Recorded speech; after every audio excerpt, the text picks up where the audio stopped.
October 13th, 1944, 0530 hours, a ruined farmhouse outside von Strecht, Netherlands. Two German snipers had held this position for 3 days, Wehrmacht marksmen.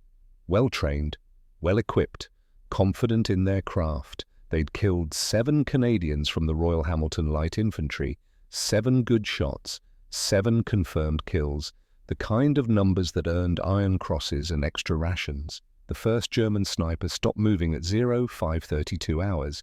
His partner didn't notice. 15 minutes passed, no sound, no muzzle flash, no indication of where the shot originated.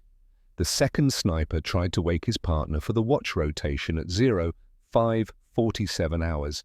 That's when he realized his partner was dead, had been dead for 15 minutes. The shooter was Private Thomas Whitebear, Navajo, 25 years old, 1st Canadian Parachute Battalion operating with American forces from Window Rock, Arizona.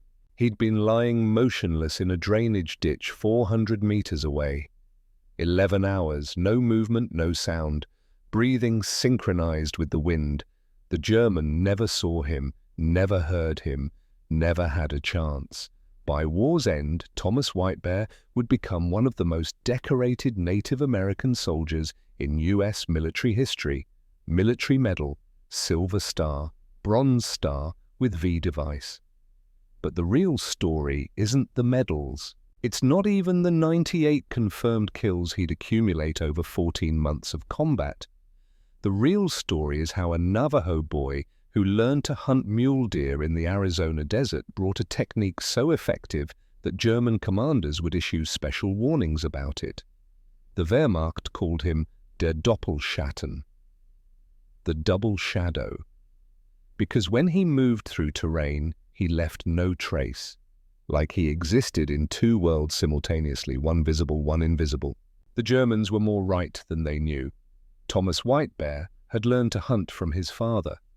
Traditional Navajo methods, passed down through generations, techniques refined over centuries of survival in one of the harshest environments on Earth.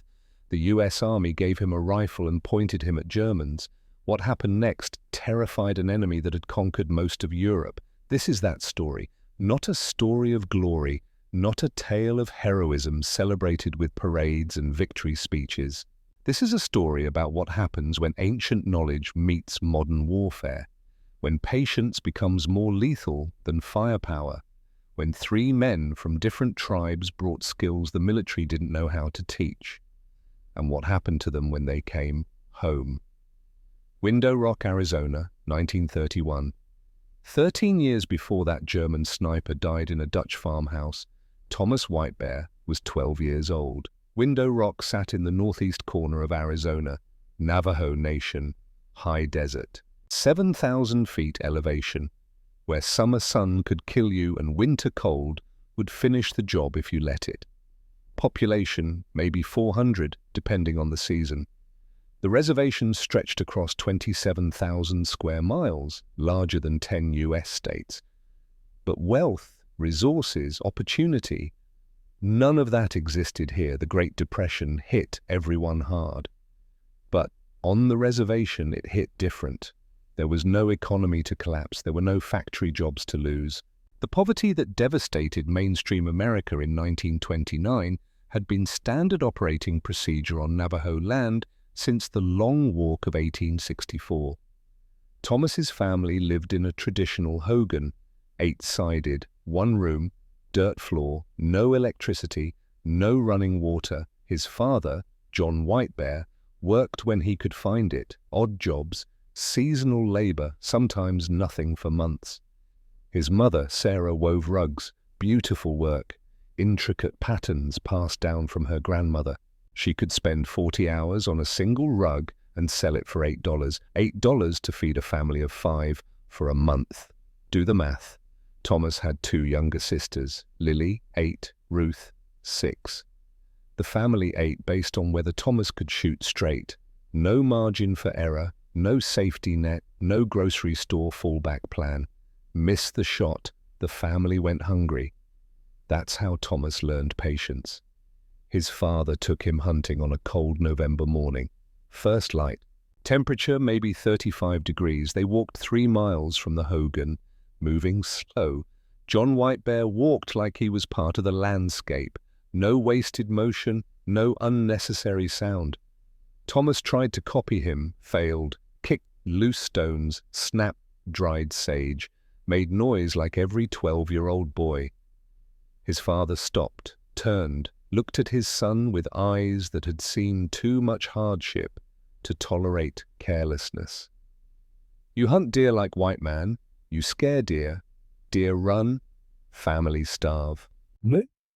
Simple words, heavy weight. Deer see 310 degrees, almost complete circle. You know what deer can't see? Thomas shook his head. Small spot, directly behind. Maybe 20 degrees, that's it. John knelt, drew in the dirt with a stick. Deer smell 800 yards downwind, hear 400 yards, see movement at 600. He looked up at his son. Deer evolved to survive. Predators, drought, humans. Deer that don't detect danger, those deer die. Deer that survive, those deer pass on careful genes. So how we hunt them? We don't hunt like predator. We become part of world deer expect to see. John pointed at a juniper tree 50 yards distant. That tree, deer see it every day. Deer know it. Deer don't fear it. He placed his hand on Thomas's shoulder. You become that tree. You belong to landscape. Deer walk past, never know you there. How long that take?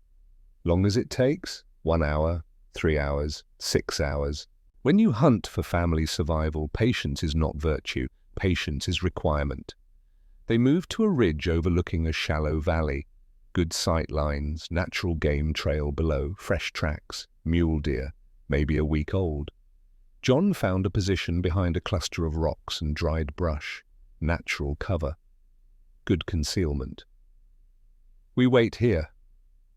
How long? Long as needed. Thomas sat. The ground was cold. Rocks pressed into his legs. Wind cut through his thin jacket. After 20 minutes, he shifted position. His father's hand clamped on his arm. Gentle but firm. No. But my leg? No. Deer remember movement. Deer learn patterns. You move now, deer remember tomorrow. Deer avoid this place. Thomas stayed still. 1 hour passed. His legs went numb. His back ached. The cold seeped into his bones. 2 hours, the sun climbed higher. Temperature rose to maybe 45 degrees, not warm, just less brutal. 3 hours, Thomas's mind went quiet. The discomfort faded into background noise. He stopped counting minutes, stopped anticipating the deer's arrival. He just existed, part of the rocks, part of the brush, part of the landscape. 4 hours. The mule deer buck appeared at the far end of the valley, 8-point rack, maybe 200 pounds of meat, enough to feed the family for a month if they stretched it. The deer moved cautious, stopped every 10 yards, scanned the terrain, tested the wind. John Whitebear didn't move, didn't breathe different, didn't tense. The deer walked closer, 300 yards, 250, 200. Thomas's heart hammered. His breath came faster, his father's whisper barely audible. Breathe with wind. When wind blow, you breathe. When wind stop, you stop. Thomas tried, failed. Tried again, 150 yards. The deer stopped, head up, ears swiveling. Had it heard them? Smelled them? 30 seconds of absolute stillness. The deer relaxed, resumed walking. 100 yards. John handed Thomas the rifle. Winchester Model 1894, lever action, .30-30 caliber. Older than Thomas by 20 years. Scratched stock, worn bluing. But the action was smooth, and the barrel was true. Deer quartering toward us. Wait for broadside. Aim behind front leg. Halfway up body. That's heart and lungs. 80 yards. The deer turned broadside. Perfect angle, Thomas raised the rifle, slow, inches per second. The deer didn't spook. Thomas settled the iron sights. Front post centered on the deer's chest, just behind the front leg. His father's voice, quiet as snow falling. Squeeze, don't pull. Wind is calm. No adjustment needed. Breathe out. Hold. Squeeze. Thomas exhaled. Held. Squeezed. The Winchester cracked. The deer dropped instantly. No suffering. Clean kill. Thomas stood, legs shaking, not from cold, from adrenaline, from the weight of what he'd just done. His father stood beside him. 4 hours we waited, 4 seconds to shoot. Most hunters can shoot. Few can wait. They walked to the deer. John knelt, placed his hand on the animal's neck. Thank you, brother. Your life feeds my family. We waste nothing. We honor your sacrifice. It wasn't religion. It was respect. Recognition that survival required death, that taking a life, even an animal's, carried weight. Thomas would remember this moment 13 years later, when he killed his first German soldier, when he realized hunting men followed the same principle: patience, respect, necessity, and the weight of taking a life. Tahlequah, Oklahoma, 1933. 600 miles east of Window Rock in Cherokee Country, 11-year-old Joseph Deertrack was learning a different skill. His grandfather, William, had been blind for 7 years. Diabetes, common on the reservation, medical care was scarce, treatment was expensive, prevention was impossible when your diet consisted of commodity foods and whatever you could grow. William Deertrack couldn't see, but he could hear things other men couldn't. He could identify birds by their wing beats, could tell you which neighbor was walking down the road by the rhythm of their footsteps, could predict rain 3 hours before the first clouds appeared by the change in how sound traveled through air. Joseph spent every afternoon after school with his grandfather, learning. Close your eyes. Joseph obeyed. What you hear? Wind, trees, someone chopping wood. Deeper, listen deeper. Joseph concentrated. Cow, maybe 200 yards, north. Good, what else? Creek, running fast, rain yesterday. Yes, what else? Joseph strained, heard, nothing else. I don't, you listening with your ears. Listen with your chest. Feel sound. Joseph tried, focused on the pressure in his chest, the subtle vibrations there. Deer, in the trees, east side. How many? 2, no, 3. Yes, how you know 3? The sounds, they don't match. Different rhythm. Different weight, William smiled. You learning, most men see with eyes, miss with ears. Eyes can be fooled, darkness, distance, camouflage, but sound tells truth. Over the next 5 years, William taught Joseph to identify everything by sound, different animals by their movement patterns. Deer walked light, elk walked heavy, rabbits moved in bursts, coyotes moved smooth, different people by their gait. His father favored his left leg slightly. His mother walked on the balls of her feet. His sister dragged her right foot when tired. Different mechanical sounds. His father's Ford truck had a distinct engine knock. The neighbor's John Deere tractor ran rough in 3rd gear. The school bell had a crack that created a dissonant overtone. Joseph didn't know he was training for war. He thought he was learning to help his blind grandfather navigate the world. But in December 1943, in the ruins of Ortona, Italy, this skill would save 40 American lives. When Joseph pressed his ear against a stone wall and said, 6 civilians, 2 German soldiers, MG-42, on tripod, left side of the room, the engineers believed him. They adjusted their explosive placement, blasted through, found exactly what Joseph described, but that was a decade away. In 1933, Joseph was just a Cherokee boy learning to listen. Pine Ridge, South Dakota, 1928. William Ravenfeather was 14 when his father took him to hunt what didn't exist. Buffalo, the great herds were gone, slaughtered. Nearly 60 million buffalo reduced to a few hundred by 1890. The ecosystem that sustained Lakota life for generations, destroyed in a single human lifespan. But the Lakota remembered. William's father, Thomas Ravenfeather, had been born in 1878. He remembered the last free buffalo herds. Barely. He was 12 when Wounded Knee happened, when the ghost dance ended, when the old way of life became memory. Thomas took his son to the northern edge of the reservation, empty grassland stretching to the horizon. Your great-grandfather hunted buffalo here, hundreds, maybe thousands over his life. There's no buffalo now. No, but the method remains. I teach you on cattle. Cattle are stupid. Buffalo were not. Buffalo were dangerous, smart, fast.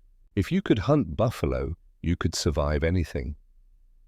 They found a small herd of reservation cattle, maybe 20 head, grazing in a shallow depression. Buffalo had defense mechanism. When threatened, herd protects weak. Bulls form circle, cows and calves in center. Predator must break circle to kill. Breaking circle, that is hard, dangerous. So how did great-grandfather do it? Patience, observation, waiting for the herd to reveal its weakness. They watched the cattle for 3 hours. William grew restless, shifted, sighed. His father didn't react, just watched. Finally, "You see the bull? Far right?" William looked, saw a large bull, nothing special. "What about it? Watch how it moves." William watched. The bull favored its right rear leg. Subtle, barely noticeable, but there. It's limping. Yes, injury. Maybe thorn. Maybe arthritis. That bull is weak. Herd knows. Soon, younger bulls challenge. Soon, that bull is expelled or killed. So we wait. We wait. Predator doesn't create opportunity. Predator waits for opportunity to reveal itself. It was counterintuitive. Everything in William's 14-year-old mind wanted action, wanted to do something, but his father taught different. White man hunts with aggression, chase, corner, kill. This works sometimes, but prey learns, prey adapts, prey becomes harder to kill. Lakota method? Become part of landscape. Let prey forget you're there. Let prey make mistake. Then strike.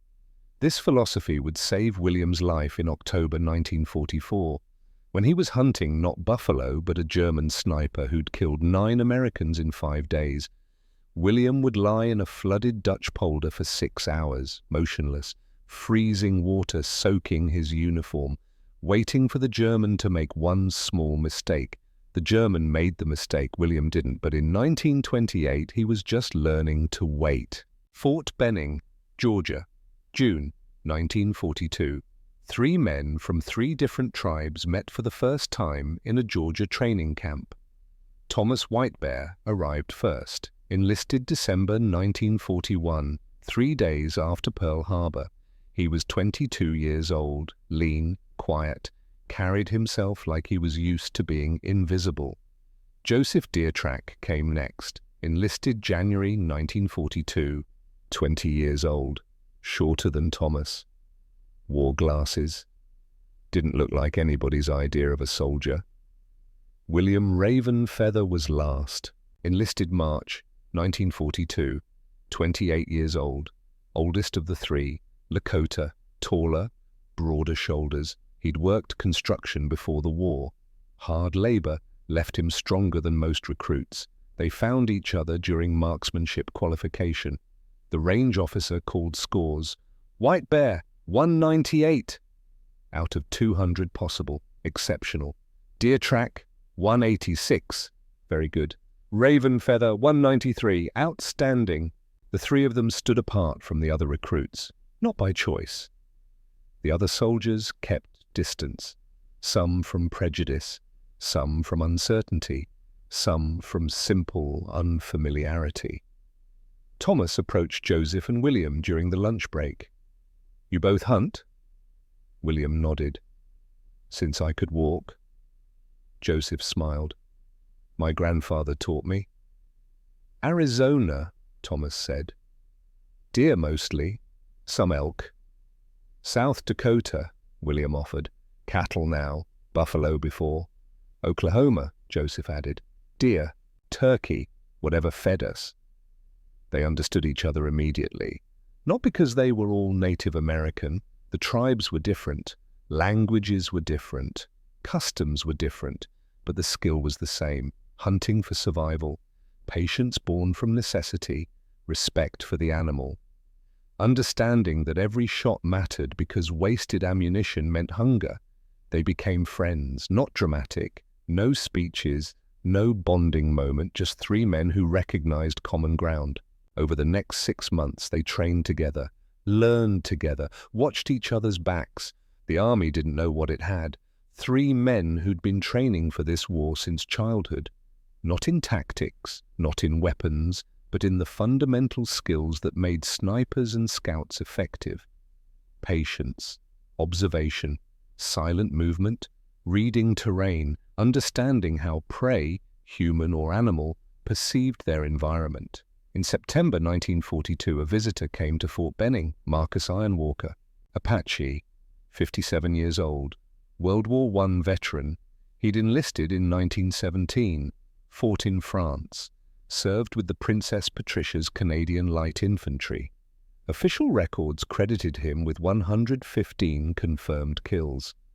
Unofficial numbers were higher. Marcus had aged hard, deep lines in his face, grey hair, walked with a limp from a German grenade in 1918, but his eyes were sharp.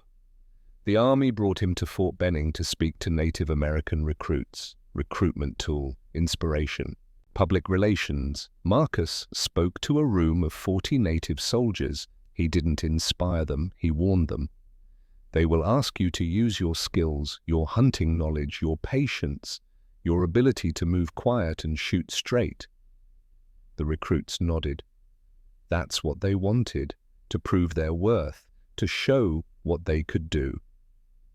Marcus continued, "You will be good at it. Better than most. Better than you expect." More nodding. "And that's the problem." The room went quiet.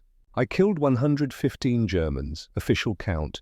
Real number? Higher. I don't know exact. I stopped counting at 150. He paused. Let that sink in. "You know how many faces I remember?" No one answered. 37. Specific faces.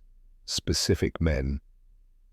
24 years later, I still see them, every night, when I close my eyes.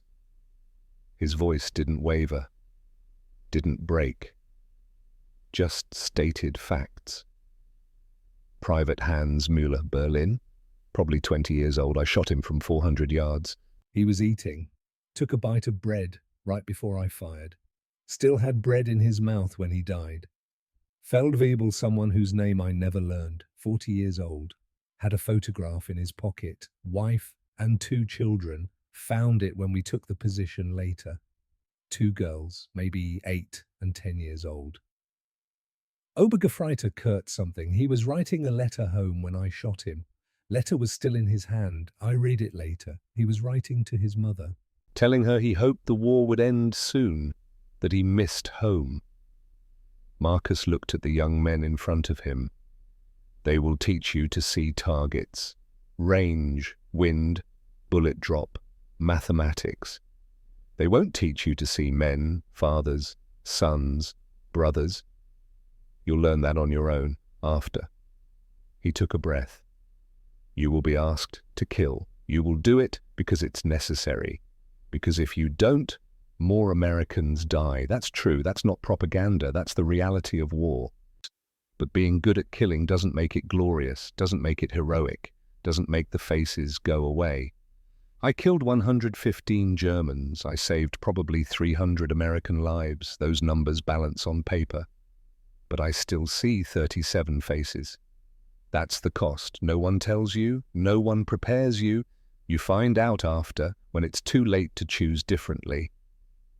The room was silent. Marcus nodded once. Go fight. Do your duty. Use your skills. Save American lives. But know what you're choosing. Know what it costs. It costs more than you think. He left. The recruits sat in silence. Thomas, Joseph, and William looked at each other. They didn't say anything, but they understood. Camp Shiloh, Manitoba, December 1942. The three of them volunteered for the 1st Special Service Force, Joint US-Canadian Unit. Commandos, elite, designed for high-risk operations in difficult terrain. The selection process was brutal. Most volunteers washed out. Thomas, Joseph, and William made it through. Not because they were stronger. Half the recruits were bigger, faster, younger. They made it because of fieldcraft. The final test, navigate 20 miles of Canadian wilderness in December, below 0 temperatures, deep snow, navigate to specific coordinates, evade enemy patrols, extract at designated point. Most recruits treated it like a race. Fast movement, direct routes, speed over stealth. Most got caught by the patrol units. Thomas, Joseph, and William treated it like hunting. Slow movement, careful navigation, patience over speed. They moved at night, found concealment during day, used terrain for cover, left minimal trace. All three completed the exercise. None were detected. The training officer, Captain Robert Sterling, called them into his office. You three, different from other recruits. Thomas answered. How so, sir? Most soldiers I train, they learn tactics here, learn to shoot, learn to move, learn to think like soldiers. You three already knew before you arrived. Different kind of training. Where'd you learn? Hunting, sir, William said. Hunting? Yes, sir. Deer, elk, buffalo when my grandfather was young. Same principles. Track prey, remain undetected, patient until the right moment. Sterling leaned back in his chair. The Germans are good soldiers, well-trained, experienced. They've conquered most of Europe. But they don't hunt like you hunt. They use tactics, doctrine, predictable patterns, boy. He looked at each of them. You three are going to be problems for them, big problems. That's when they showed Thomas the document. Captured German intelligence file, taken from a Wehrmacht officer in North Africa, November 1942. The file was in German. A translator had provided English notes in the margins. The title, Indianische Scharfschützen, taktische Bewertung und Gegenmaßnahmen, Indian Sharpshooters, Tactical Assessment and Countermeasures. The document referenced World War I, specifically Native American soldiers who'd served with Canadian and American forces. It mentioned one name specifically, Francis Pegamagabo, Ojibwa, credited with 378 confirmed kills during WW2. The document warned Indian scouts employ non-standard tactical methods, exceptional patience, unorthodox movement patterns, superior fieldcraft, standard counter-sniper doctrine ineffective. Recommend extreme caution when intelligence indicates units contain native personnel.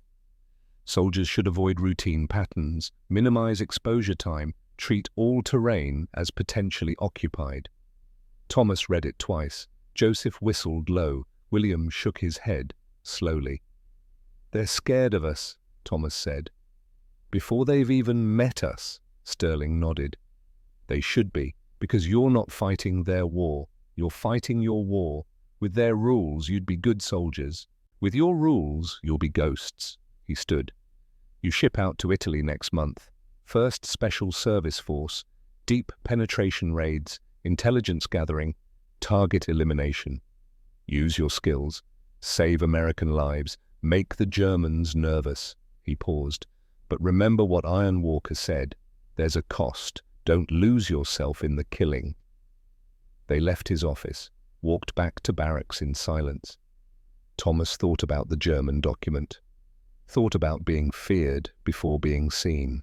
Joseph thought about his grandfather, teaching him to listen, never imagining those lessons would lead here. William thought about buffalo that no longer existed, about methods passed down through generations, about using those methods to kill men instead of animals. None of them spoke. What was there to say? They'd volunteered for this, trained for this, been selected for this. In 6 weeks, they'd board ships to Italy, and the war would teach them what Marcus Iron Walker had warned about. Being good at killing doesn't make it glorious. It just makes you good at killing. And the faces don't go away. Bound for war, January 1943. The troop ship left New York Harbor on January the 15th, 1943. Destination, North Africa, then Italy. 3,000 soldiers packed into a vessel designed for cargo, not humans. Tight quarters, bad food, worse hygiene. The ship rolled in heavy Atlantic swells. Half the men stayed seasick for the entire crossing. Thomas, Joseph, and William stood on deck the night before they left American waters. Behind them, the fading lights of New York. Ahead, darkness, ocean, war. William spoke first. "My father told me about the last buffalo, how they ran until there was nowhere left to run, how they fought until there was no fight left, how they died knowing the world they understood was ending." Joseph nodded. "My grandfather went blind, said it was blessing. Didn't have to see how much had changed, how much had been taken, how little remained." Thomas looked at the dark water. "My father taught me to hunt, said every animal we killed we honored, said taking life required respect, gratitude, recognition of sacrifice." He paused. "I wonder if Germans think that way." "Probably not," William said. "We're not hunting animals. We're hunting men who think they're predators." "Are we predators?" Joseph asked.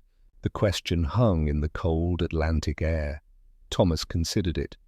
"No. Predators hunt for food, for survival, for territory. We're hunting because we were told to, because it's necessary, because if we don't, more Americans die."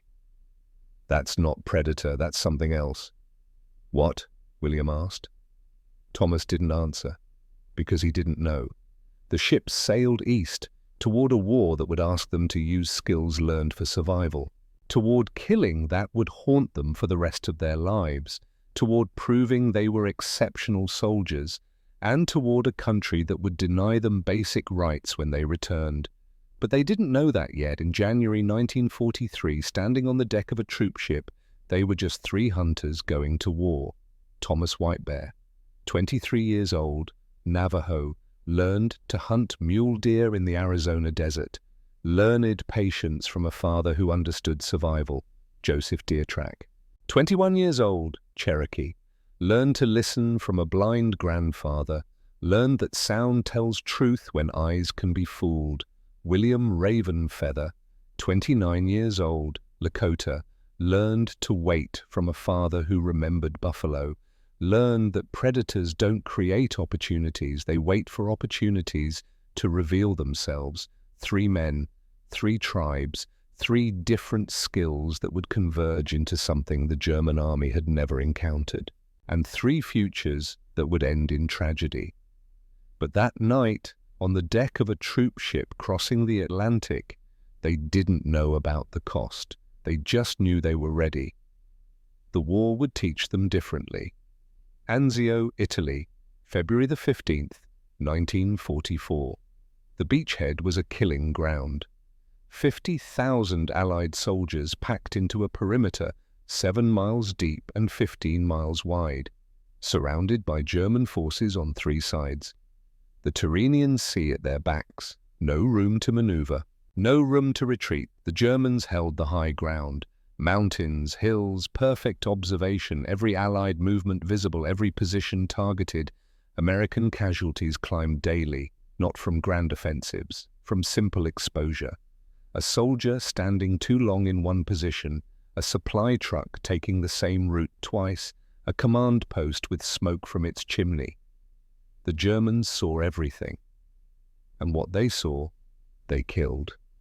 The 1st Special Service Force had a problem. Forward observation post Hotel 7, 1,400 meters behind German lines, established 3 weeks prior during a raid. Radio contact maintained. Intelligence gathering, target coordination for Allied artillery. Then the radio went silent. February 12th, no transmission, no contact. February 13th, still silent. February 14th, nothing. Command assumed the worst. Germans had found the position, killed the observers, the post was compromised. But aerial reconnaissance showed no German activity near the farmhouse where Hotel 7 operated. No increased patrols, no indication they knew it existed. That meant the radio was broken, not the men. Someone needed to reach that observation post, assess the situation, repair the radio if possible, re-establish contact. The route, 1,400 meters through German-held territory, past defensive positions, past patrol routes, past machine gun nests and sniper hides. In daylight, impossible. In darkness, nearly impossible. Captain Sterling called Thomas into his office. "White Bear, you're going to Hotel 7. Thomas didn't react, just nodded. Alone, can't risk a team. More men, more noise, more chance of detection. Understood, sir. You'll insert at 2100 hours. New moon, minimal light. Germans use flares, so expect illumination. Route takes you through their secondary defensive line. Patrol schedule is unpredictable. Sterling spread a map on his desk. Observation post is here, old farmhouse, stone construction, 2 stories. Radio is in the cellar. If it's broken, you assess what parts are needed. Return here, we'll get the parts, then you go back. Thomas studied the map. 1,400 meters, how long do I have? As long as it takes, but intelligence needs that post operational. Every day it's silent. We're blind in that sector. Sterling looked at him. This is what you trained for. What your skills are suited for. Slow movement, patience, invisible infiltration. Germans won't see you coming. Just make sure they don't see you there. Thomas left the office, checked his equipment. M1903 Springfield, 8 rounds, fighting knife, first aid kit, wire cutters, compass, no grenades, too much noise, no extra ammunition, too much weight, canteen, water only, no food. Eating required time and created noise. He'd eat when he returned. Dark clothing, no insignia, no identification. If captured, he'd be shot as a spy. Standard operating procedure for this kind of mission. 2,100 hours, full darkness. Thomas crossed the Allied forward line, moved into no man's land, into German territory. The distance from the Allied line to the observation post, 1,400 meters, less than a mile. Thomas covered it in 11 hours. 127 meters per hour, 2 meters per minute, 3 inches every second. He moved during German artillery fire, when noise covered his movement, froze during silence, advanced during chaos. He used natural depressions in the terrain, drainage ditches, dead ground invisible from German positions, routes that looked impassable, routes normal soldiers wouldn't consider. He encountered a German patrol at 0230 hours, 4 soldiers, walking a predictable pattern, talking, smoking, careless. They passed within 15 meters of where Thomas lay, motionless, in a shallow depression. One soldier stopped, urinated 5 meters from Thomas's position. Thomas didn't breathe, didn't blink, didn't move. The soldier finished, walked away. Never knew he'd been that close to an American commando. At 0500 hours, Thomas reached the farmhouse, approached from the north, the side facing German lines, the direction Germans wouldn't expect infiltration. found the two observers, Sergeant Paul Morrison and Corporal James Blake. Both alive, both fine. Morrison nearly shot him when Thomas appeared in the cellar. "Jesus Christ, where did you come from?" "Allied lines, radios broken. Antenna damaged 2 days ago, artillery near miss. We can't transmit." Thomas examined the radio, a N/PRC1, standard issue. The problem was obvious. Antenna cable severed, clean break, repairable but required parts they didn't have. "I need to go back, get the parts, return." Morrison stared at him. "You crawled 1,400 meters through German lines, now you're going back to get parts, then coming back again." "Yes, that's 2,800 meters through enemy territory, twice." "Yes." "You're insane." Thomas didn't respond, just studied the broken cable, memorized what he needed.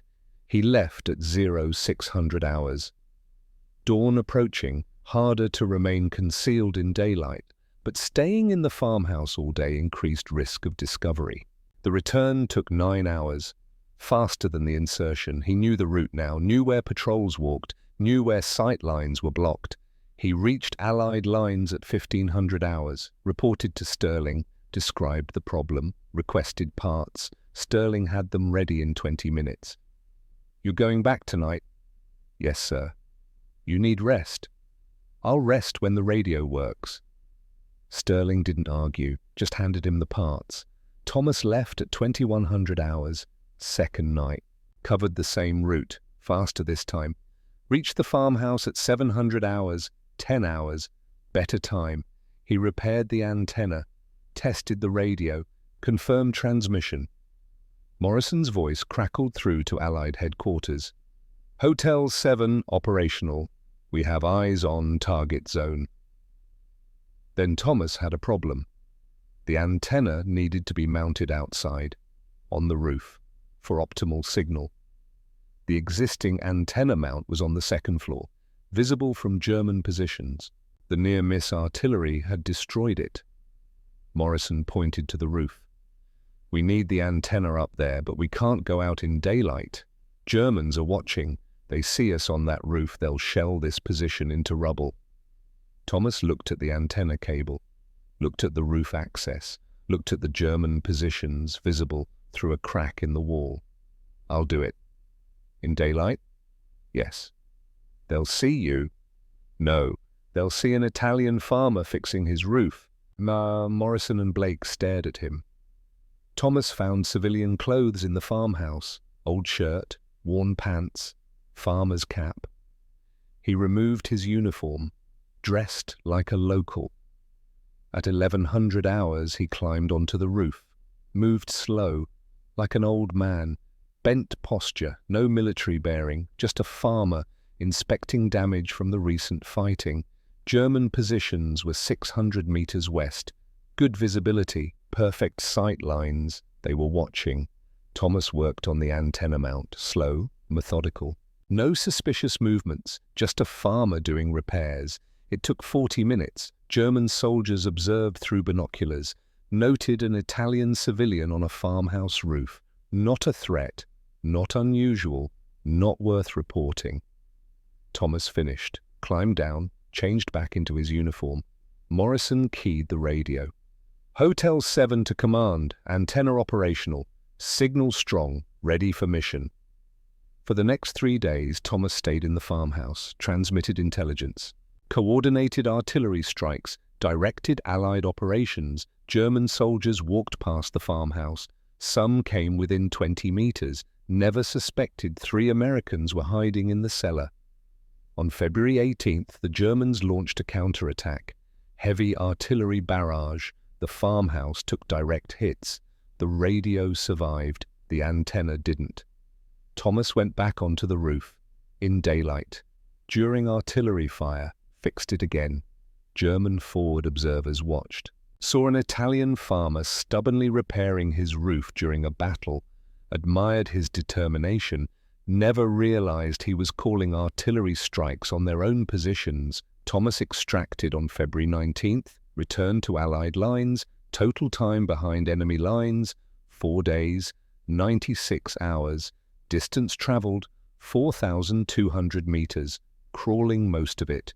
German casualties from intelligence Thomas provided, estimated 80 to 100 artillery strikes on positions he identified.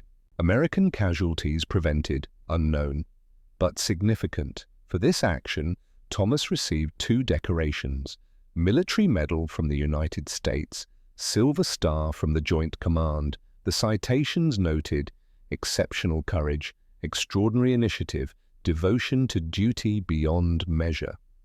What the citations didn't mention, Thomas had learned this patience hunting deer in Arizona, learned that survival required stillness. That results required time. The Army called it exceptional fieldcraft. Thomas called it hunting, same skill, different prey. When the medals were pinned to his uniform, he didn't smile, didn't celebrate, just nodded. Morrison asked him later, "How did you do it? 4 days, behind enemy lines, never detected." Thomas thought about his father, about waiting 4 hours for a deer, about learning that patience wasn't optional when your family's survival depended on making the shot. I became part of the landscape. Deer taught me that. Germans didn't see me because I wasn't different from what they expected to see. But weren't you scared? Thomas considered the question. Deer are scared, doesn't stop the hunt. Being scared doesn't matter. Staying alive matters, getting the job done matters. Fear is just noise. Ortona, Italy, December 22nd, 1943. Urban warfare is hell. Ortona was a coastal town. Population 8,000 before the war. Strategic value, minimal. Symbolic value, immense. Hitler ordered it held. Churchill called it Italy's Stalingrad. The German 1st Parachute Division defended it. Elite troops, veterans, fanatical, the 1st Canadian Infantry Division attacked it. Equally determined, house-to-house fighting, room-to-room, floor-to-floor. The Canadians developed a tactic called mouse-holing. Rather than fight through streets where German machine guns covered every intersection, they blasted holes through interior walls, moved building to building, never exposed to street fire. But mouse-holing had a problem. You didn't know what was on the other side of the wall until after you blew it open. Sometimes empty rooms, sometimes German soldiers waiting, sometimes civilians hiding from the fighting. Blow the wrong wall, you killed the people you were trying to liberate, or walked into an ambush, or warned Germans of your position. Joseph Deertrack solved this problem. His specialty, sound identification, made him invaluable in Ortona's chaos. December 22nd. The Canadians needed to advance through a city block. 5 connected buildings. Intelligence suggested German presence. But where? How many? What positions? Standard procedure. Blast walls. Storm through. Hope for the best. High casualty rate. High civilian death toll. Joseph offered an alternative. Let me listen first. Lieutenant Harrison looked skeptical. Listen? Yes, sir, I can identify what's behind the wall before we blast. How? Sound carries through stone. Different materials, different densities, creates different acoustic patterns. I can hear breathing, movement, equipment, room size, number of people. Harrison had heard about Joseph's abilities, heard the stories, didn't quite believe them. Prove it. They moved to the first building. Stone construction. 3 stories. Thick walls. Joseph approached a wall, pressed his ear against cold stone, closed his eyes. 30 seconds of absolute silence. Empty room. Maybe 4 meters by 5 meters. Stone rubble on floor. Sounds like roof collapse. No one inside. They blasted the wall. Empty room. 4 meters by 5 meters. Roof had partially collapsed. Stone rubble covered the floor, exactly as Joseph described. Harrison stared. Do the next one. Joseph moved to the second wall, listened. 60 seconds this time. 6 people. Civilians, women and children. Breathing patterns, no military equipment sounds. They're hiding. Northeast corner. Huddled together. They blasted a small hole. Called through in Italian. We're Canadian! Come out! 6 civilians emerged, 4 women, 2 children, terrified. Exactly where Joseph said. Harrison no longer doubted. Over the next 6 hours, Joseph guided the advance through 5 buildings. Building 3. 2 German soldiers, MG-42 on tripod, left side of room. They're watching the door, expecting frontal assault. The Canadians blasted the wall behind them, killed both Germans before they could turn the gun. Building 4. Empty, but unstable floor. Sounds like supporting beam cracked. Don't send full squad. Send 1 man to verify before committing. They sent 1 man. The floor collapsed as he crossed. He fell through, survived with broken leg. If a full squad had entered, casualties would have been severe. Building 5. 12 people, mixed, some German voices, Bavarian dialect, some Italian, some sounds like children. Complex situation. They breached carefully, found 4 German soldiers, 3 Italian families, 15 people total in a small cellar. The Germans had taken the civilians as human shields. The Germans surrendered without fighting when they realized they were surrounded. 0 casualties, 15 lives saved. Lieutenant Harrison filed a report that night. Private Deertrack's acoustic reconnaissance capabilities represent significant tactical advantage in urban environment. Recommend expanded utilization. Joseph didn't think about tactical advantages, didn't consider the implications. He thought about his grandfather, teaching him to listen, teaching him that sound reveals truth. His grandfather had been teaching him to navigate as a blind man, to understand the world through sound, because eyes couldn't be trusted. Joseph never imagined those lessons would lead here. To pressing his ear against Italian stone walls, identifying Germans by the mechanical sound of their machine gun bolts, distinguishing between children's breathing and adult soldiers. That night, Joseph wrote a letter home to his grandfather. I used what you taught me today. Saved 40 men, saved civilians. Your lessons that started with identifying deer in the forest now identify enemies in buildings. I don't know if you'd be proud or horrified, maybe both. I miss you. I miss Oklahoma. I miss when listening was peaceful. He never sent the letter because 9 months later Joseph would be dead, killed by random artillery. His exceptional hearing couldn't save him from shells he never heard coming. But on December 22nd, 1943, in Ortona, Italy, Joseph Deertrack was alive, was useful, was saving lives, and the skill his blind grandfather taught him was making the difference between assault succeeding with minimal casualties or failing with maximum bloodshed. Sometimes the old ways survive, adapt, find new purpose in changed worlds. Joseph's grandfather taught him to listen because blindness required it. Joseph taught the army to listen because victory required it. Scheldt Estuary, Netherlands, October 1944.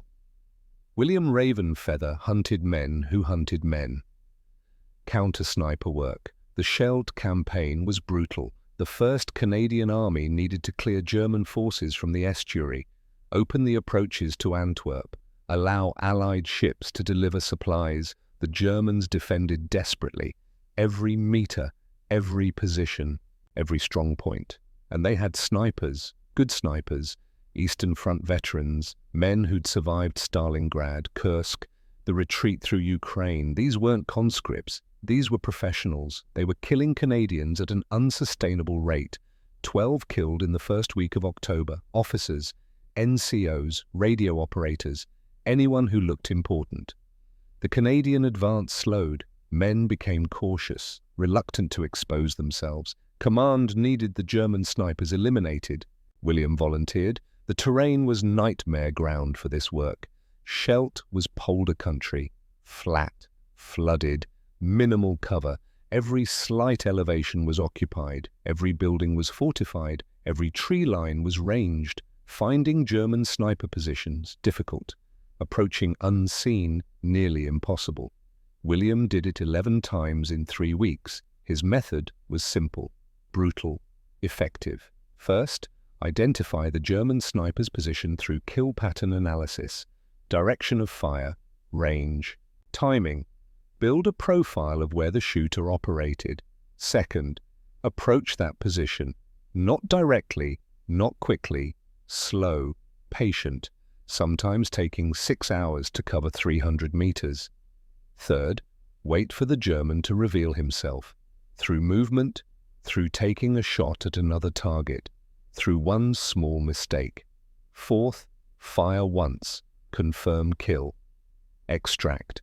October the 16th, William eliminated his first German sniper. The German had killed 4 Canadians over 2 days, firing from a destroyed windmill. Good position, excellent sight lines, 800 meters from Canadian positions. William spent 12 hours crawling to a position 300 meters from the windmill, moved through flooded drainage channels, water temperature, maybe 40 degrees Fahrenheit, soaked his uniform, froze his legs. Didn't matter. He reached position at dawn, settled in, waited. The German didn't shoot that day, didn't reveal his position. William waited. Second day. The German shot a Canadian corporal at 0800 hours, muzzle flash visible for half a second. That's all William needed. Identified the exact window, the exact position, the exact angle. William waited. 2 hours later, the German shifted position, moved in the window, visible for 3 seconds. William fired, one shot, 300 meters, through window, through German sniper's chest. Confirmed kill. William extracted. Took 8 hours to crawl back to Canadian lines. Same route. Same flooded channels, same freezing water. Reported. Target eliminated. He did this 10 more times over the next 3 weeks. Each time, patient approach, long wait, one shot, confirm, extract. No heroics, no risks, just methodical hunting. By November 8th, German sniper activity in William's sector had stopped, not because they ran out of snipers, because surviving German snipers refused to operate there. They'd lost 11 men, never saw who was killing them. The psychological impact was significant, but the 11th kill was different. His name was Obergefreiter Hans Köhler. 52 years old, WW2 veteran, Eastern Front survivor, the best German sniper in the sector. Köhler had been hunting William, while William hunted him.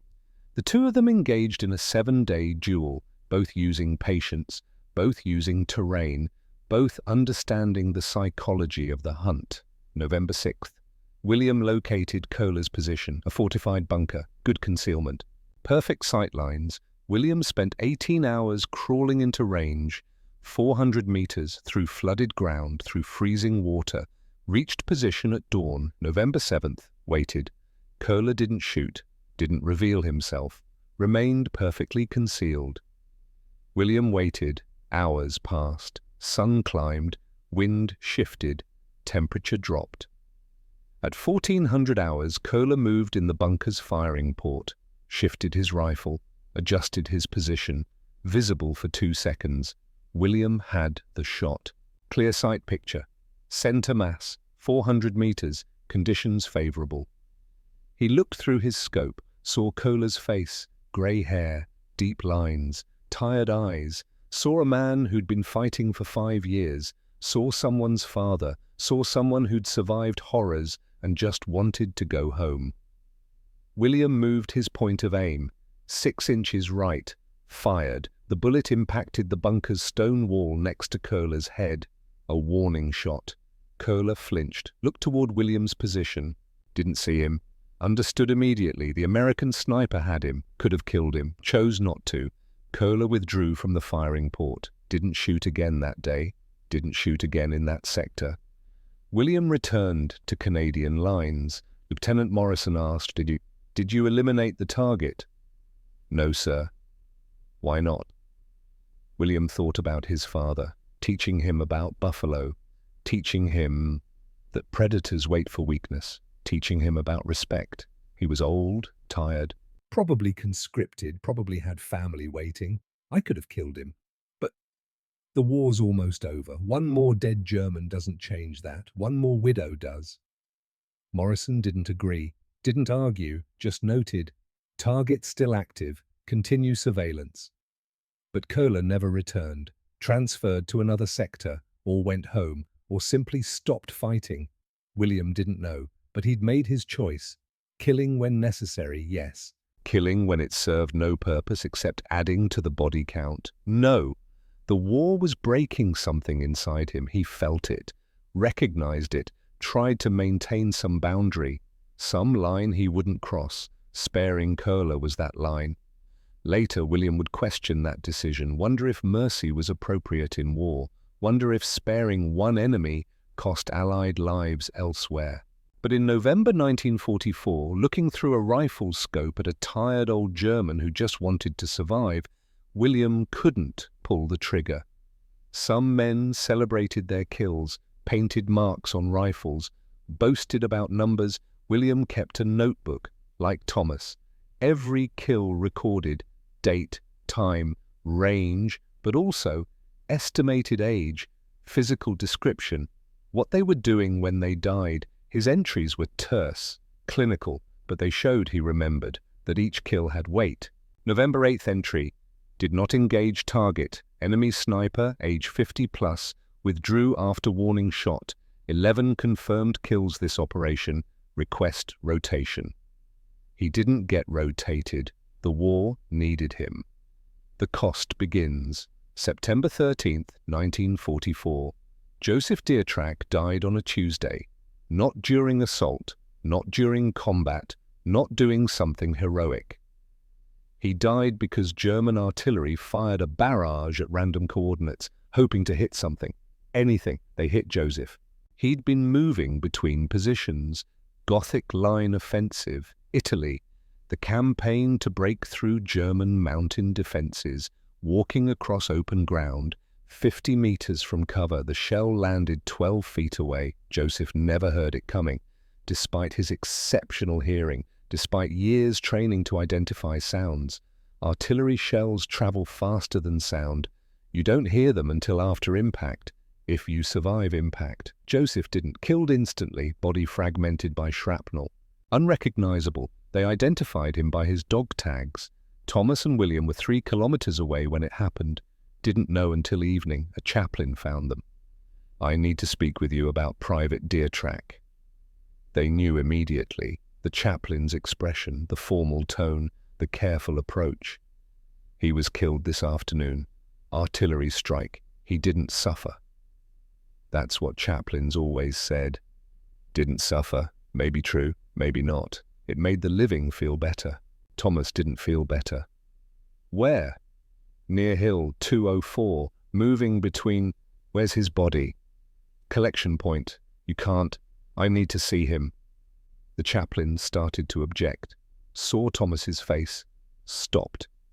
They went to the collection point, bodies covered with ponchos, waiting for Graves' registration. Joseph was third from the left.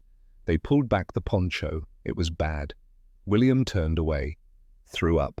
Thomas stared, memorizing, not because he wanted to remember, because Joseph deserved to be remembered, to be more than a statistic, more than a name on a casualty list. 22 years old, Cherokee, from Tahlequah, Oklahoma, grandson of a blind man who taught him to listen, saved 40 lives at Ortona with his ears, dead in a random artillery strike. No glory, no heroic last stand, just wrong place, wrong time, random chance. That's war.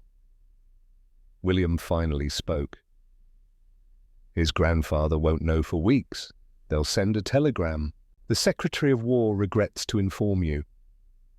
Standard words, nothing about who Joseph was, nothing about what he could do, just killed in action. Thomas pulled the poncho back over Joseph's face. He saved 40 men, died for nothing. No fairness in that. No, William agreed. There isn't. They buried Joseph the next day. Field cemetery, temporary grave. Eventually, he'd be repatriated, sent home. But for now, he lay in Italian soil, far from Oklahoma, far from the grandfather who'd taught him everything. Thomas and William stood at the grave after the service ended, didn't speak for 5 minutes. Finally, Thomas said, 73 confirmed kills. I remember 19 faces, now I remember 20. Joseph's. How do you do it? William asked. Keep going, keep killing after this. Because if we stop, more men die, more Josephs. Kill Germans, save Americans, the equation balances on paper. Does it balance in your heart? Thomas didn't answer, because he didn't know. That night, Thomas wrote a letter to Marcus Ironwalker, the WW2 veteran who'd warned them back at Fort Benning. You were right about the cost. Joseph is dead, William is breaking, I'm breaking, but we keep going, because we must. He never sent the letter. Marcus would learn about Joseph's death years later, would speak at Thomas's funeral decades after, would outlive all of them. But that night, Thomas just folded the letter, kept it with his personal effects. 2 warnings, both true. The breaking November 1944. By November, the physical toll was visible. Thomas had lost 14 pounds, lean before the war, gaunt now. Hands shook slightly, not from fear, from constant scope strain, from rifle recoil, from cold and exhaustion. His shoulder was one massive bruise, purple, black, yellow, M1903. Springfield kicked hard, hundreds of shots over months. The bruise never healed, just got worse. Medical officer examined him. You need rest. I need Germans dead. Your body's breaking down. My body's fine. Your hands shake. Still shoot straight. The medical officer made notes. Couldn't force rest. Command needed snipers. Needed Thomas specifically. Keep shooting then, but you're accumulating damage. Eventually, it catches up. Thomas didn't care about eventually, cared about now, about the mission, about killing Germans to save Americans. William's condition was worse. Frostbite in both feet from lying in freezing water during Schelt, partially deaf in right ear from firing his rifle too often without proper protection, chronic back pain from hours in prone position.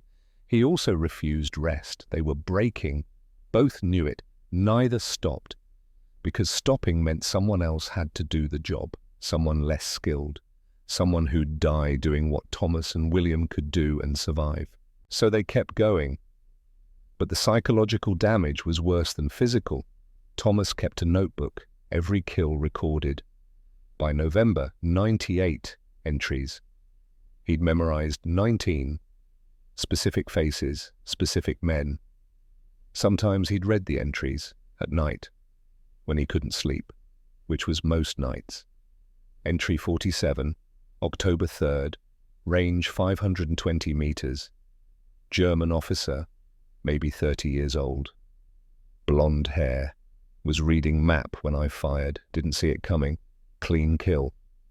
Entry 58, October 18th. Range 680 meters, German machine gunner, young, maybe 19, reloading when I fired. Was singing, heard him through scope, some German song, died mid-verse. Entry 73, November 2nd, range 450 meters, German sniper, good position, experienced, but made one mistake, shifted weight wrong, reflected light off scope, I fired. He died professional, would have killed me if situation reversed. 19 faces out of 98. The others were just targets, ranges, numbers, but 19 were men, people, individuals with faces and lives and families. Thomas couldn't forget them. On November the 15th, they found a dead German soldier. Routine patrol. The body had been there a day. Williams searched it, looking for intelligence, documents, maps, anything useful. Found a letter, unsealed, unsent, written in German. They had it translated. Liebe Mutter, we are told the Americans have Indianer fighting for them. We don't see them, we just die. Men disappear, found dead, no sound. No warning. It's like fighting ghosts. The officers say to be careful, watch for movement. listen for sounds. But there's nothing to see, nothing to hear. Hans was killed yesterday. Good soldier, careful, experienced, just fell. We found him an hour later, shot from somewhere. We never saw Shooter. I'm scared, mutter. Not of dying in battle, that I understand, but this, dying without seeing enemy, without chance to fight. This isn't war, this is hunting. We are the deer. I pray I survive, I pray I see home again, I pray this ends soon. Your son, Friedrich? Thomas read it 3 times. Friedrich. Someone's son, someone's brother. Probably dead now. The letter never sent. Never reached his mother. We are the deer. That sentence broke something in Thomas. Because it was true, he'd been taught to hunt deer. Taught patience, taught to remain unseen, taught to make clean kills. He'd applied those skills to hunting men. Friedrich understood exactly what was happening, was being hunted, was prey, was terrified, not of honorable combat, but of invisible death. Thomas had become the thing Friedrich feared, the ghost, the hunter, the predator who killed without being seen. That's what Marcus Ironwalker had warned about, back at Fort Benning, years ago. Being good at killing doesn't make it glorious. Thomas was good at killing. Exceptional. 98 confirmed. And it wasn't glorious, it was necessary. It saved American lives. The numbers worked. But glorious? No, he was Friedrich's nightmare, the invisible death, the ghost that killed without mercy or warning. Thomas kept the letter, folded it, put it in his pocket, carried Friedrich's fear with him. Reminder of what he'd become. E-Day, May 8th, 1945. The war in Europe ended on a Tuesday. Thomas and William were in Austria. First Special Service Force had been disbanded. They'd been reassigned.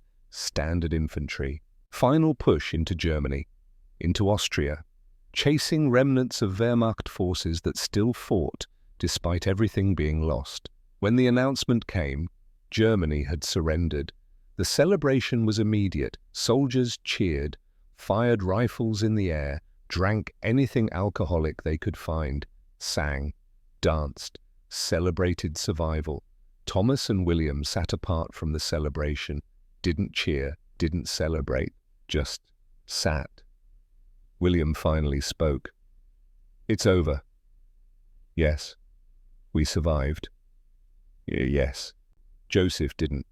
No. Silence. 98 confirmed for you, 11 for me, 109 Germans dead. How many Americans saved? Thomas had done the calculation obsessively. Average sniper eliminates threats that would kill 5 to 7 friendly soldiers, approximately 540 to 760 Americans alive, because we killed 109 Germans. Good numbers. Yes. So why don't I feel good? Thomas pulled Friedrich's letter from his pocket, unfolded it, looked at the words without reading them. He'd memorized every line. Because numbers measure outcomes, not cost, we saved 500 Americans, killed 109 Germans, created 109 families with empty chairs. Friedrich's mother never got his letter, never knew he was scared, just knows he's dead. William nodded. My father told me about Buffalo, how they died knowing their world was ending, how they fought until there was nothing left to fight for. I think we're like that. Our world ended somewhere between here and home, between who we were and who we became. Can't go back, can't undo it, just carry it forward. Thomas thought about his father, teaching him to hunt, teaching him respect for prey, teaching him that taking life required acknowledgement of cost. My father taught me every animal we killed, we honored, said taking life required gratitude, recognition of sacrifice. He looked at the letter. I killed 98 men, Germans, enemy, necessary kills, but I never honored them, never acknowledged they were someone's son, someone's father, someone's brother. Just treated them like deer. And now? Now I remember 19 faces. Carry Friedrich's words. Try to honor them by remembering they were human. That war made us killers, necessary killers, but still killers. The celebration continued around them. Men who'd survived, men who'd fought, men who'd killed, men who'd return home and try to forget. But Thomas and William couldn't forget, wouldn't forget, carried 98 and 11 deaths, carried Joseph's random death, carried Friedrich's fear, carried the weight of necessary killing that still felt wrong. The war was over, but the cost remained, and they'd carry it for the rest of their lives. Window Rock, Arizona, June 1945. Thomas Whitebear came home to a place that hadn't changed. Same Hogan, same dirt floor, same poverty, same reservations stretching across land that promised nothing and delivered less. His mother cried when she saw him, held him for 5 minutes, said nothing, just held her son who'd survived. His father shook his hand. Navajo way. Restrained emotion, pride expressed through firm grip and steady eyes. His sisters had grown. Lily was 14 now. Ruth, 12. They barely remembered the brother who'd left 4 years ago. Thomas set his duffel bag inside the Hogan, unpacked his belongings, dress uniform, medals, citations, the artifacts of service, military medal, silver star, bronze star with V device, purple heart for shrapnel wound he'd barely noticed. 4 years of war reduced to metal and ribbon. His mother touched the medals carefully, traced the engraving with her finger. "You are hero." Thomas didn't respond. Hero. The word meant nothing. Heroes were fictional. Men in stories who saved people and lived happily after. Thomas had killed 98 men, watched Joseph die, carried Friedrich's letter in his pocket, remembered 19 faces every night when he closed his eyes. That wasn't heroic. That was survival, duty, grim arithmetic.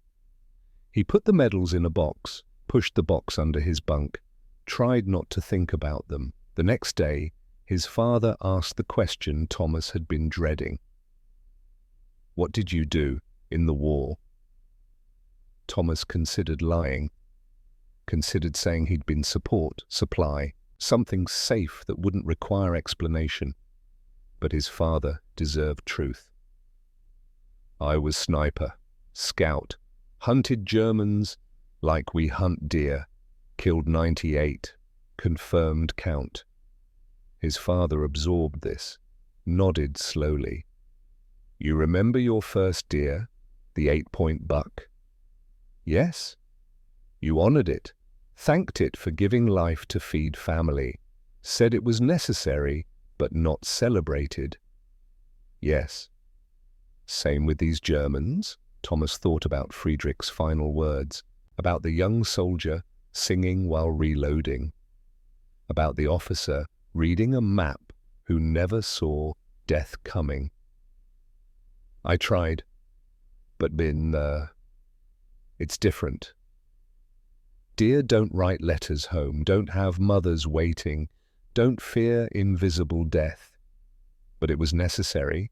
Yes, if I didn't kill them, they'd kill Americans. That's reality.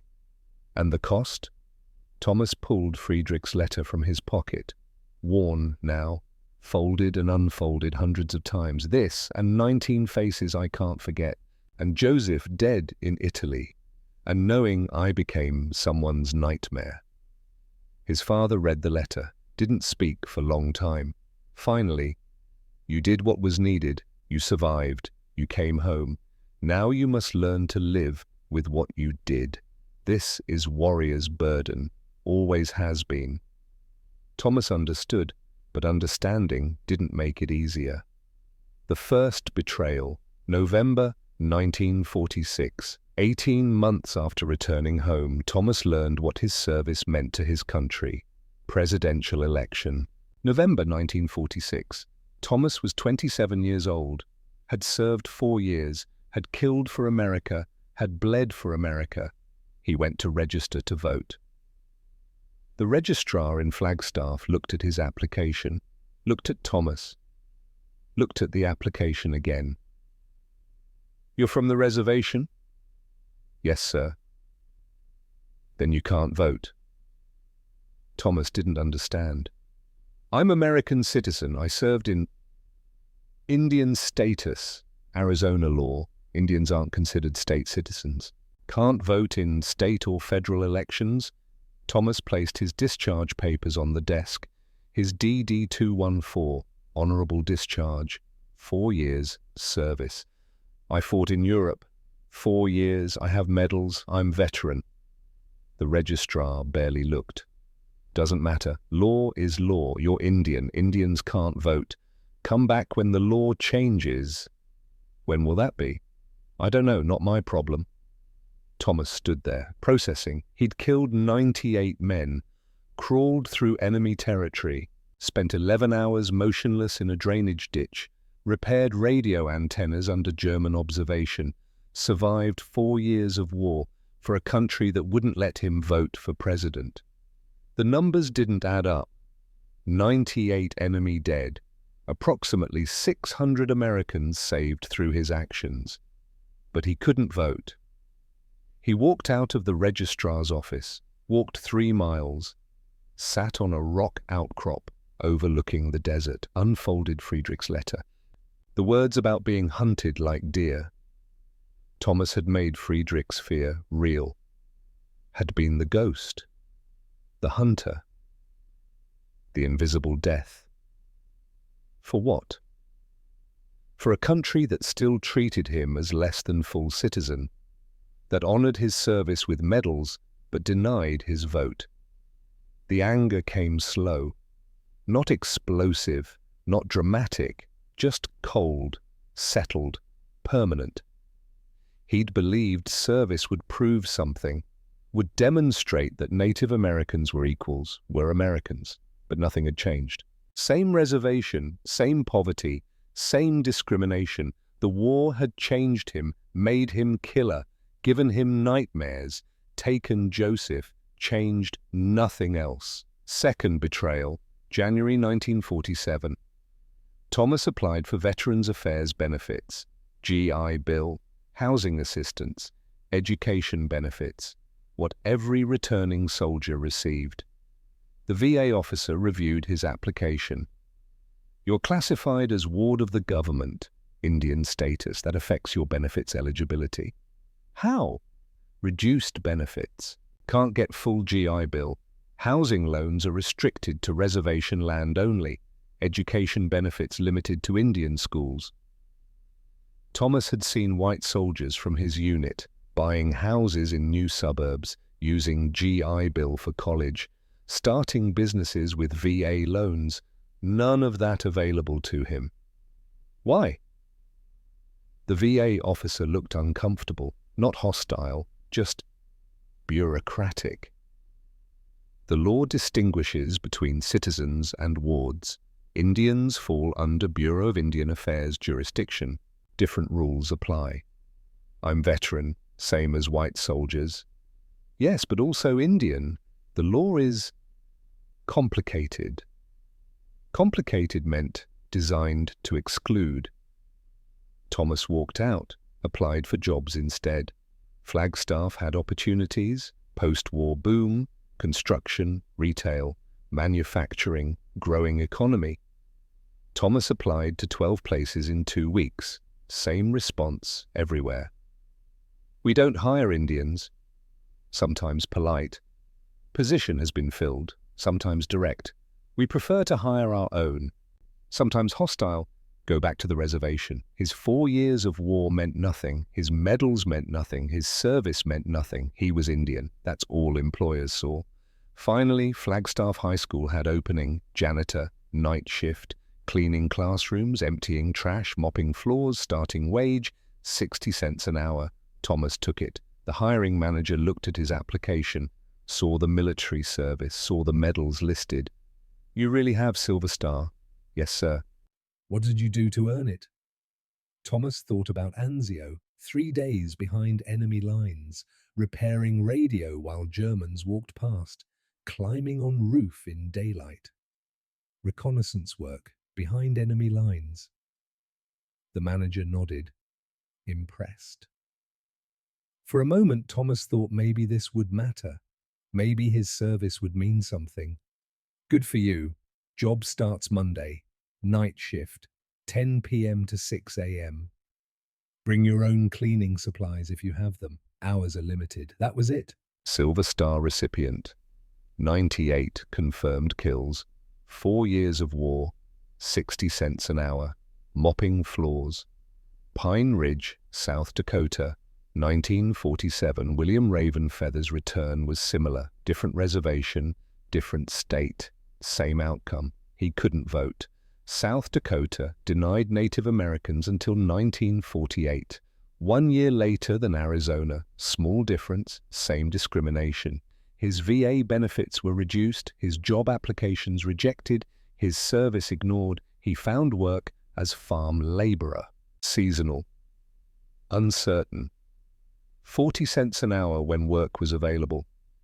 He'd killed 11 German snipers, saved estimated 50 to 70 American lives, survived Scheldt, survived the war, came home to poverty and prejudice. William lasted 2 years before he stopped trying, stopped applying for jobs off reservation, stopped expecting equal treatment, stopped believing service had meant anything. He married a Lakota woman, Sarah Running Deer. They had one daughter, Elizabeth, born 1948.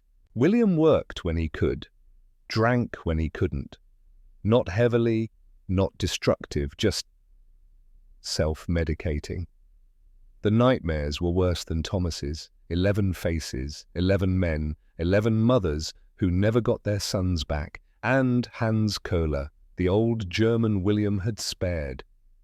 William wondered about him. Had he survived, made it home, seen his family?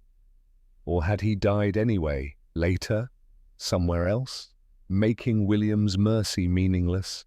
William would never know. The uncertainty haunted him more than the kills. Quiet suffering, 1948 to 1965. Thomas married in 1948. Mary Tsinagini, Navajo, from Canyon de Chelly, 22 years old. Weaver, like his mother. They had 2 children, Daniel in 1949, Sarah in 1952. Thomas worked, janitor at the high school, then construction when weather allowed, then warehouse work, whatever paid, never earned more than 90 cents an hour, never got promoted, never advanced. White workers with less experience got better jobs, got supervisor positions, got raises. Thomas just worked. The nightmares came every night, same 19 faces, same scenes replaying, sometimes Joseph dying, sometimes the words from Friedrich's letter echoing, sometimes Germans he'd killed in specific detailed memories. Mary learned not to wake him, let him thrash, let him cry out, let him wake on his own. During the day, he never mentioned it. The children asked once. Daniel, 8 years old. "Dad, were you in the war?" "Yes." "Were you hero?" Thomas thought about heroes, thought about medals in a box under his bunk, thought about 98 dead Germans and what that made him. "I was soldier doing necessary job. Heroes don't remember the faces of men they killed. I remember. So no, not hero." Daniel didn't understand. Too young. Sarah asked years later, 16 years old, 1968. "Mum said you have medals from the war. Can I see them?" Thomas retrieved the box, showed her. Military medal, Silver Star, Bronze Star, Purple Heart. Sarah held the Silver Star carefully. "What's this one for?" "Mission in Italy, behind enemy lines, repaired radio, transmitted intelligence." Were you scared? First time anyone had asked that. Thomas considered lying, considered the easy answer, told truth instead. Every moment, but being scared doesn't matter. Getting job done matters. Fear is just noise. Do you think about it, the war? Every night? Bad dreams? Yes. About what? Thomas looked at his daughter, 16, innocent, never hurt anyone, never been hurt by war. About men I killed, about friends who died, about doing terrible things for necessary reasons. Was it worth it? The question he'd asked himself 1,000 times. I don't know, we won. Germany lost. Millions died, I killed 98. Saved maybe 500 Americans through my actions. Those numbers balance on paper. Whether it was worth it, I can't answer that. Sarah put the medals back in the box.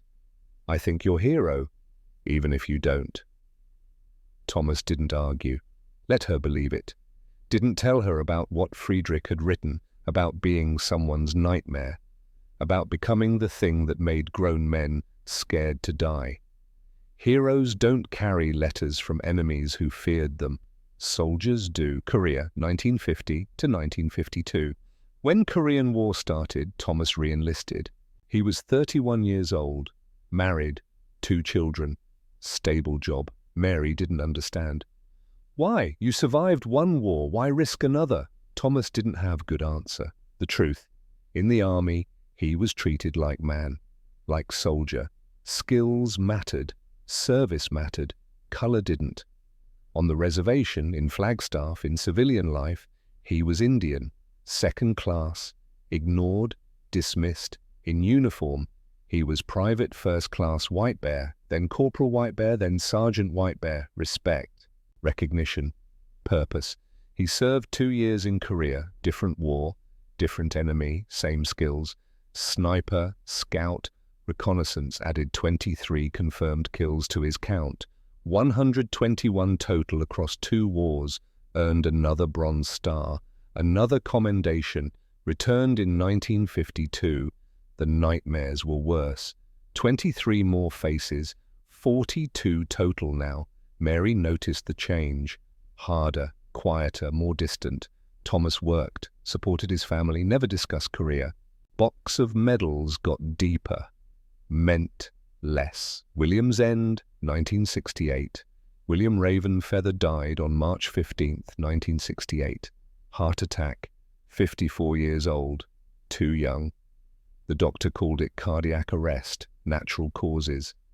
But Sarah Running Deer knew better. Stress, nightmares, years of self-medication. PTSD before it had a name. Poverty grinding down.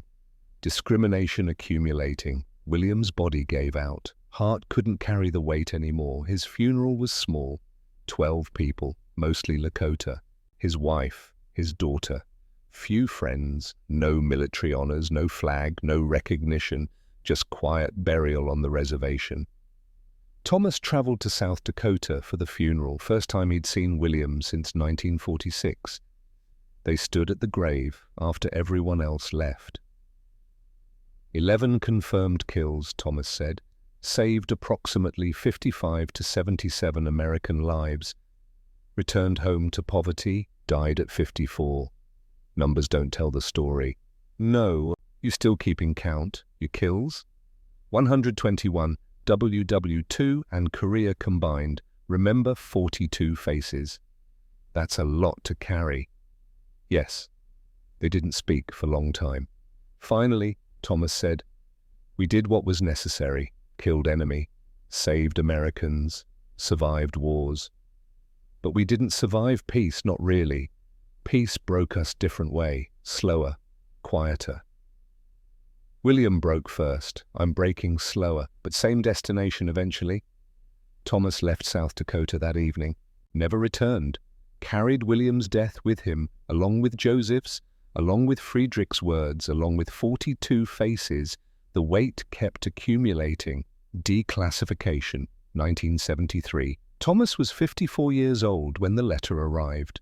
Official government envelope, Department of Defense, Archives Division. Inside, notification that certain German military documents had been declassified, documents that mentioned him by operational nickname. Der Doppelschatten, the double shadow. Wehrmacht intelligence report from 1944, assessment of Allied forces in Italy, section on special operations units, paragraph about Native American soldiers. The report noted, American indigenous scouts demonstrate exceptional fieldcraft capabilities, patient, skilled, difficult to detect or counter with standard doctrine. Specific mention, operative known as Der Doppelschatten, estimated 80 to 100 eliminations in Italy theatre. Multiple failed attempts to locate or neutralize, recommend avoiding engagement when possible. The Germans had known, had tracked him, had feared him, had written it down. Official documentation. Intelligence analysis. 30 years later, declassified. Sent to Thomas with bureaucratic letter explaining historical significance. Thomas read it 3 times. The Germans had respected him more than his own country. A local newspaper learned about the document. Reporter wanted interview. Story about local war hero, Native American sniper who'd terrorized Germans. The reporter came to Thomas's home, small house on reservation, nothing special. The reporter was young, maybe 25, enthusiastic, saw this as great human interest story. Mr. Whitebear, you're a genuine war hero, Silver Star. German intelligence files specifically mention you. What does that feel like? Thomas looked at this young man who'd never fired a shot, never killed anyone, never carried faces in his nightmares. Feels like nothing. But surely you're proud. Your service? Your accomplishments? I killed 121 men across 2 wars, saved estimated 600 American lives. Duty doesn't require pride. The German documents show they feared you, specifically you. That's remarkable. I was good at killing. That's not remarkable. That's training and necessity. Being good at something doesn't make it worth celebrating. The reporter tried different angle. What do you want people to know about your service, your contributions? Thomas thought about this. What did he want? Not glory, not recognition, not parades or celebrations. I want Native American children to know their heritage has value, that skills passed down through generations matter, that we contributed to winning the war. Not because we were savage, not because we were naturally violent, but because we had knowledge, patience, fieldcraft, understanding of terrain and movement and how to hunt. We weren't magical, we were trained by our fathers and grandfathers, traditional methods, practical skills. That's what I want known. We weren't born warriors, we were made competent through generations of survival knowledge. The reporter wrote this down. Published article, title, Local War Heroes' Secret Past Revealed. Thomas read it once. Felt nothing. The article brought brief attention. Few people recognized him in Flagstaff, said thank you for your service, moved on, nothing changed. He was still janitor, still poor, still carrying nightmares.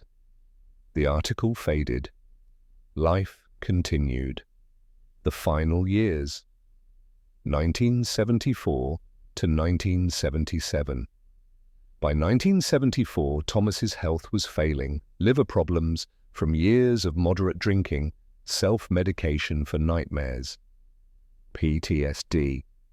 Though it wouldn't be formally recognized in medical diagnosis until 1980, chronic pain from old injuries, from sleeping on hard ground during war. From physical labor, he was 55 years old, looked 70. Mary died in 1975. Cancer, fast, merciless. Thomas buried his wife, attended by their children, by community. Afterward, he sold the house, couldn't maintain it, couldn't afford it without Mary's weaving income, moved to Phoenix. Rooming house, small room, shared bathroom, cheap rent, found odd jobs, day labor, whatever he could manage with failing health. His children visited, tried to help. Thomas refused. I survived 2 wars, I can survive this. But he was wrong. April 1977, 1 month before death, Daniel visited his father in the Phoenix rooming house, found Thomas on the bed, thin, weak, dying. "Dad, Sarah and I want you to come home, live with us." Thomas shook his head. "I'm fine here." "You're not fine, you're dying." Thomas didn't argue, both knew it was true. Daniel noticed the box of medals on the small table. "You never talked about them." "The medals, the war, why?" Thomas looked at his son, 58 years old, looked 80. "Because being good at killing doesn't deserve celebration." "But you saved lives." "I took lives. 600 saved doesn't erase 121 killed, doesn't erase 42 faces I remember, doesn't erase Joseph, William, all of it." Daniel picked up the medal box, held it. "Sarah and I are proud of you, not because you killed, because you survived, because you did what had to be done." Because you came home and raised us despite everything. Thomas's eyes watered. "I wanted better for you, better than poverty, better than discrimination, better than what I had. You gave us better. You showed us duty, resilience, how to carry weight without breaking." Thomas took his son's hand. "Tell Sarah I love her. Tell her the war made me hard, but you too. You kept me human." That was the last conversation. Daniel left. Thomas died 3 weeks later, alone. But not forgotten. Death, May 3rd, 1977. Thomas Whitebear died alone in a Phoenix rooming house, May 3rd, 1977. Tuesday, unremarkable day. He'd been sick for weeks. Refused medical treatment, couldn't afford it, wouldn't accept charity. His landlord found him 3 days later, May 6th, checking why rent was late. Thomas lay on his bed, peaceful, no signs of struggle, just stopped. Medical examiner ruled liver failure, decades of accumulated damage, body finally gave out. He was 58 years old, in his pocket, Friedrich's letter, still folded, still carried after 33 years. On his small table, box of medals, never displayed, never discussed, just kept. In his notebook, 121 entries, 121 men killed, 42 faces remembered, final entry written weeks before death. May 1977, I am dying, body failing, mind failing, nightmares every night, 42 faces, Friedrich's words about being hunted, Joseph's death, William's death, Mary's death, killed 121 men across 2 wars, saved approximately 600 Americans. Numbers say I did good. My heart says I did terrible, necessary things. Don't know which is true, maybe both. I was hunter, became soldier, became killer, came home to country that wouldn't let me vote, worked as janitor despite medals. Was it worth it? Can't answer. Did it matter? For the 600 saved, yes. For the 121 killed, no. For me, destroyed me but kept me alive. No regrets about service, regrets about cost. To me, to Joseph, to William, to our families. We did what was needed, proved Native Americans could fight, could contribute, could matter. Country still doesn't see us as equal, still treats us as less, but maybe next generation will be better. Maybe Daniel and Sarah will see the change we couldn't. That's the hope I die with. Funeral, May 9th, 1977. Thomas was buried May 9th, 1977, Navajo Cemetery, Window Rock, Arizona. Back where he started, 30 people attended. Family, friends, community. No military honors his children had requested. Army declined. Budget constraints, distance, bureaucracy, just quiet burial.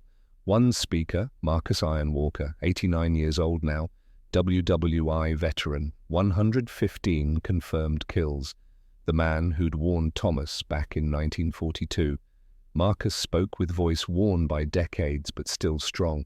Thomas Whitebear, Navajo, soldier, scout, sniper, killed 98 Germans in World War II, 23 North Koreans in Korea, 121 total, saved estimated 600 American lives through his actions, received Military Medal, Silver Star, 2 Bronze Stars, Purple Heart, came home to country that wouldn't let him vote until 1948, couldn't get full VA benefits, couldn't buy a house outside reservation, couldn't get job matching his skills, worked as janitor, construction laborer, warehouse worker, died in poverty. In rooming house, alone, that's the price we paid. Thomas, Joseph Deertrack, William Ravenfeather, thousands of others, we brought centuries of knowledge to modern war. We killed for country that denied us citizenship. We proved our worth, changed nothing for ourselves, but maybe we changed something for future. Maybe our children see the respect we didn't. Maybe Native American service in World War II, Korea, all wars thereafter, maybe that accumulates. Maybe eventually country recognizes we're not wards, not second class, not less. We're Americans. We fought like Americans. We died like Americans.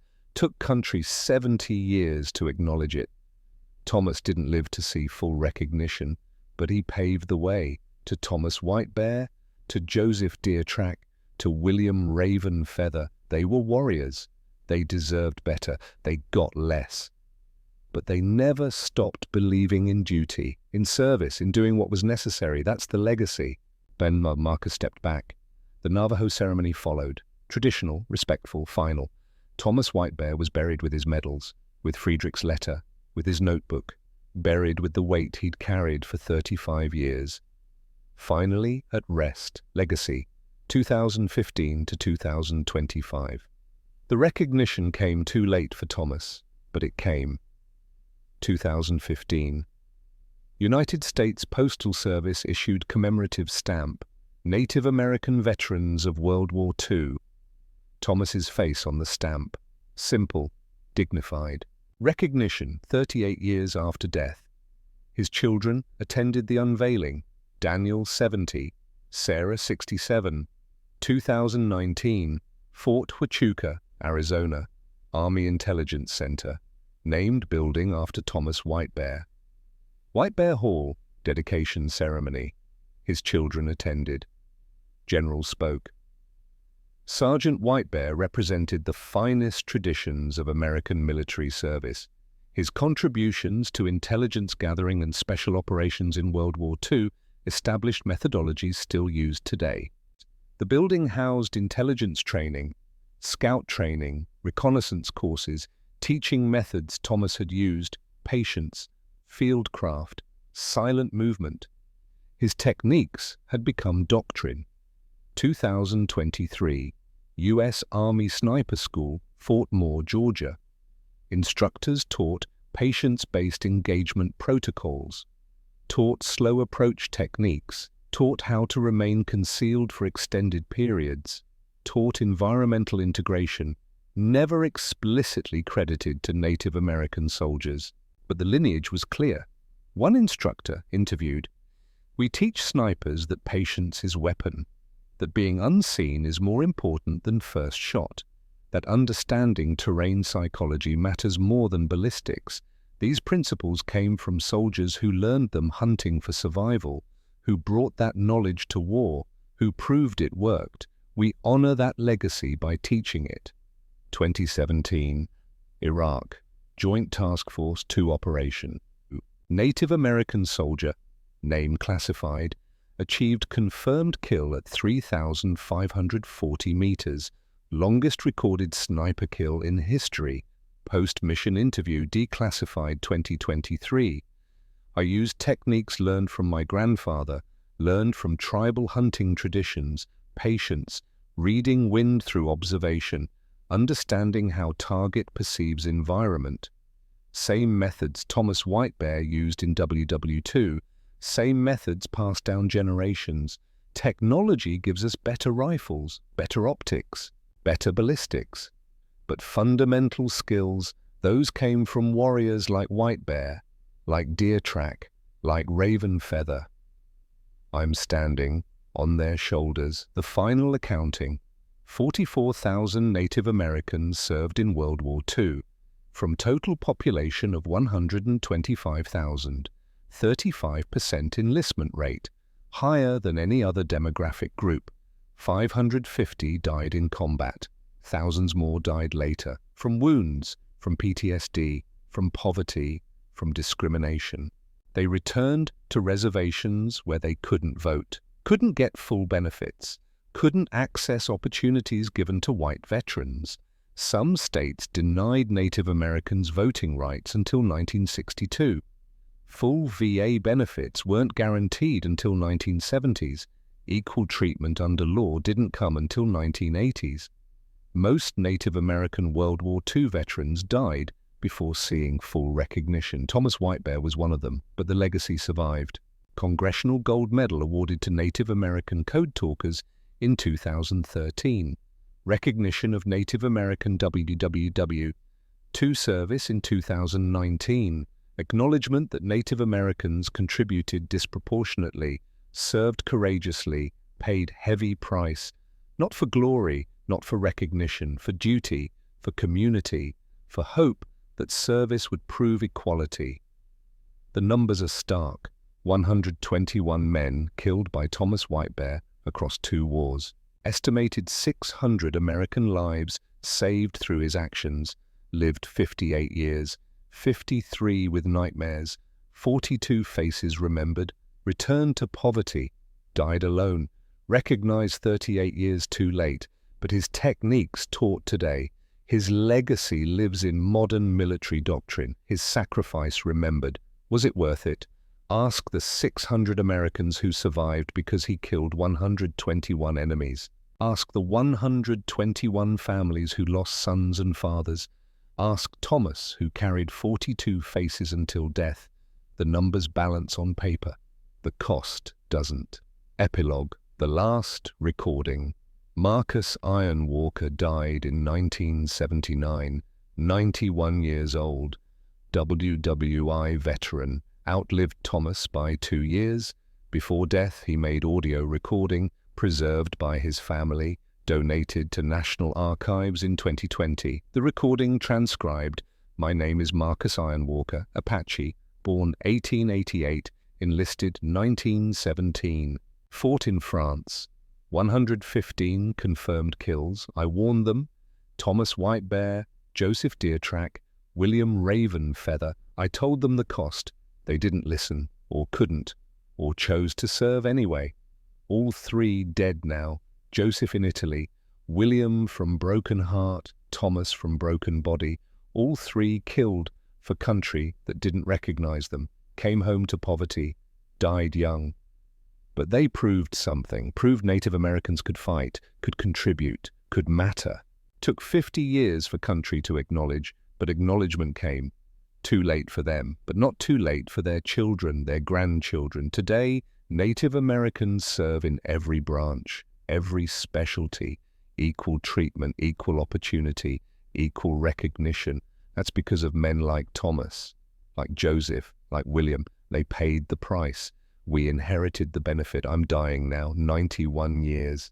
Outlived most men I served with, outlived most men I killed. Still see 37 faces every night. 61 years later, that's the cost. Thomas saw 42. Joseph saw however many before he died. William saw 11.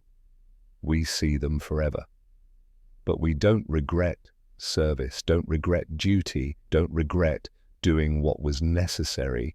We regret the cost to ourselves, to our families, to the men we killed. But we do it again because it mattered. Not the way we hoped, not the recognition we deserved, not the treatment we earned, but it mattered.